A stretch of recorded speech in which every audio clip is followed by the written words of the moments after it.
Now, we're going to law. We'll go to law that will guide us under Law 5, powers and duties of the referees. And then I'm going straight into the law because I have the book with me, and I believe they will put the page up there. Under Law 5, powers and duties, we'll go to disciplinary action. It says, punishes the more serious offense in terms of sanction, restart, physical severity. I'm sure Coach Steve will explain this one. Physical severity and tactical impact. When more than one offense occurs at the same time. The guidance we get as referees is that when two offenses happen at the same time, the referee must punish the more serious offense. So now in this case, the more serious offense is the goal is scored. Now when we go to law number 10, it says, provided the team scoring the goal have not committed any offense. So the team scoring a goal has committed an offense. So now that's where the impact now comes in to say, the one that scored the goals is the one that has more impact than the one who's defending. So basically, and I'm just trying to get my understanding here. You're saying there's two players. Yes. They are both committing an offense. Yes. Right? Yeah. But simply because Hakimi has been overpowered by my offense, so therefore I'm to be punished. They are all wrong. So now that they are all wrong, which one is more? The one that is more is a goal is scored. Now we come back to another law that says when you score a goal, you cannot commit any other offense. So now, Sek here has committed an offense by pushing. So now that's where the more serious offense comes in, which is more in terms of he scored a goal. So if the goal was not scored, a referee will have said, okay, play on, or he decided which one is more. But in this case, a goal is scored. So the more serious one, in terms of impact, is the one that has a goal. So that was the correct decision. Very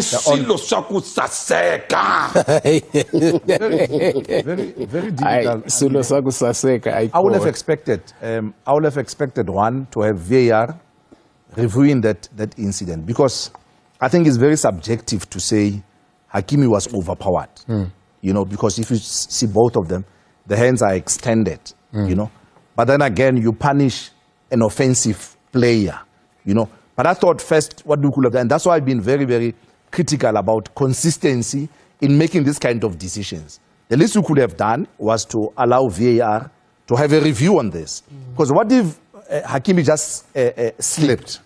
You know what I'm saying? And so for me, it's very subjective to say he was overpowered, you know. So that's where I have a bit of a problem when both hands were extended, but we could not have an opportunity to review this moment. But what gives me comfort was the positioning of the referee and the moment where he could also blow, because I felt he was very close to the action, but I still felt that we needed a review in that situation. When did he blow, Ma'a? He blows before the ball goes in the back of the net. He doesn't allow for full play to continue. Okay. So you're not going to be able to see it there. We're going to go to the previous one just before this. Okay. See there, obviously, you know, Hakimi turns his back and he still gets a bit of a push there. So that is seen. But see there, so watch this moment carefully as it goes through. You'll see him, see there. He's blown already there. The ball doesn't hit the back of the net. So which brings the question then, Davik. Was he premature in blowing the whistle? Should he have left play go on, let the goal go in, and then perhaps depend on VAR to change the on-field decision or make a different decision? In this situation, there's holding. So an offense has been committed, and holding and a push as well. Because at the end, when Sek finishes him off, he pushes him down with power and force. So that's where severity comes in. So now the referee has seen two offenses, but he decided to punish, or not, the most serious one is the push by the attacker. Hence, he awarded a free kick. Jean-Jacques Ngambondala made the right decision in that instance then. Are we happy with that? If we had turned the tables, let's say in that push, and then Usek goes down, because he's being pushed by do you think a penalty would have been awarded? Two situations here, Coach. If both of them are pushing. They're in a tussle. Yes. I wanted the same picture. Yeah. But then the one who goes on the ground should actually be the transgressor, Kube Usek, and not to Hakimi. What would you then have made? Now that's when Doc comes in and say VAR will also check possible penalty. But again, But if there's a push... In this instance, Yeah. I'm just looking at it differently. Yeah. I'm just looking at the size of the two players. Because the Sek was bigger than Hakimi, then obviously he will be seen as somebody who put more force. But I'm looking at the same thing in the view of what Coach Steve is saying. That if it was in Hakimi and a Sadio Mane, Okay.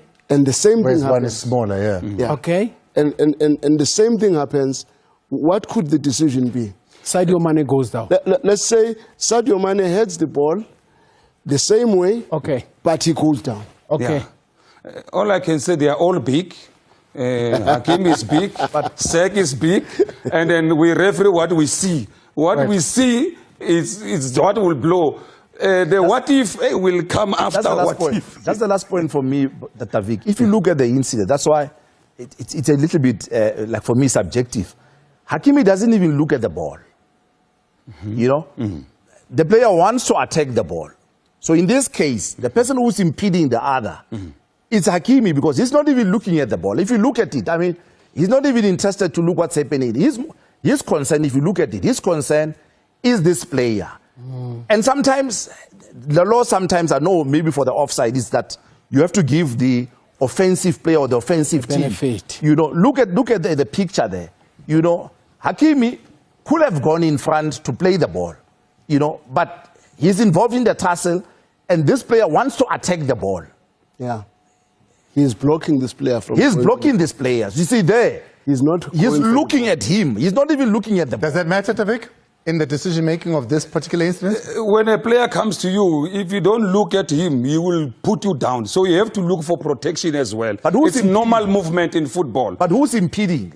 No, both of them have committed an offense. This is what we see, which is holding an offense and pushing. So now the law guides us in terms of the referee will punish the more serious offense in this situation. Right, let's move on from this one. Yeah. Then the second one, which leads to the penalty, which then leads to the drama that we then saw after that. Was that rightfully a penalty? Let's go to Itmaa and look at holding offense inside the penalty area. We see Diouf there holding Udias and pulling him down. So clearly here, I don't understand why Senegal wants to leave the field of play for this offense, because this is clear holding. Penalty should be awarded, and penalty was awarded. Correct decision by Jean-Jacques Ndala to award the penalty. Angazi Senegal bakhala ngani hisilo chakutsatseka. Let's go back to it. If you can go to the moment there, if you can just take it back a little bit. Let's get to the moment when we see Diaz in front of him there, right? So look at Diaz's right hand, which is what Coach Mangoba was at length to say. Look at his right hand. So obviously he needs to go in front of him in order to hit the ball. In trying to go in front of him, you saw the right hand that is stopping him. How is there any offense committed by the right hand? Go back a little bit more. Go back a little bit more. A little bit more there. A little bit more. You'll see the hand. There it is. There it is. See, you can even see the hand from behind. Oh, from behind. Because he's stopping him from moving forward. What then in that matter? And maybe Holding. maybe to add on this, because that holding and the holding of Diouf are both wrong. They are fouling each other. And now, this one, who is attacking, benefits. Right. Let's go to holding. Holding is very clear, and I'm happy that we have educators here. Holding must have an impact. Here, there's no impact. It's just holding. No impact at all. Let's go to this impact. Now, this holding, impact. He pulls him down. So he's now preventing him from playing the ball. So the English here, for us, it's clear. No, but Davik, I do not want to agree on the impact, because that hand is trying to make sure that Diouf does not go in front of him. Unfortunately, the law does not agree with you totally. The law says players hold each other during corner kicks. But we need to punish the one with impact that will prevent. So this does not prevent. It's holding, yes, but we must wait for prevention. When there's prevention, that's where impact comes in. That's where we punish. They will hold each other. There's no way in which they can't hold one another. But we need to wait for that impact. When impact comes in, the player was prevented, the referee will blow the whistle for impact, and then a free kick will be awarded.